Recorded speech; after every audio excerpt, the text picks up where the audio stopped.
సంయుక్త కిసాన్ మోర్చా కేంద్ర కార్మిక సంఘాలు పిలుపునిచ్చిన భారత్ బంద్ 2 తెలుగు రాష్ట్రాల్లోనూ కొనసాగుతోంది. రైతులు, కార్మికులు బంద్లో పాల్గొంటున్నారు. సాయంత్రం 4 గంటల వరకు బంద్ కొనసాగనుంది. సంయుక్త కిసాన్ మోర్చా కేంద్ర కార్మిక సంఘాలు 21 డిమాండ్లతో భారత్ బంద్కు పిలుపునిచ్చిన విషయం తెలిసిందే. కేంద్ర రైతు వ్యతిరేక విధానాలు వ్యతిరేకిస్తూ కార్మిక రైతు ప్రజాస్వామ్య హక్కుల సాధన కోసం హైదరాబాద్లోని ఇందిరా పార్క్ ధర్నా చౌక్ వద్ద ధర్నా కొనసాగుతోంది.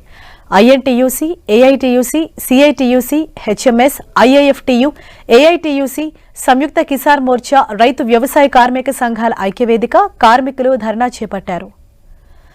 దేశవ్యాప్త బంద్కు కరీంనగర్ కార్మిక అనుబంధ సంఘాలు మద్దతు పలికాయి. కరీంనగర్లోని తెలంగాణ చౌక్ నుంచి కలెక్టరేట్ వరకు ర్యాలీగా వచ్చి ధర్నా నిర్వహించారు.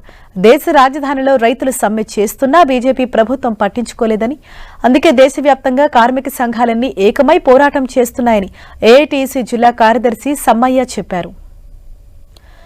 దేశవ్యాప్త బంద్కు ఆదిలాబాద్ జిల్లా ఇచ్చోడ మండల కేంద్రంలో కార్మిక సంఘాలు, సంయుక్త కిసాన్ మోర్చా అసంఘటిత రంగ కార్మికులు మద్దతు ప్రకటించారు.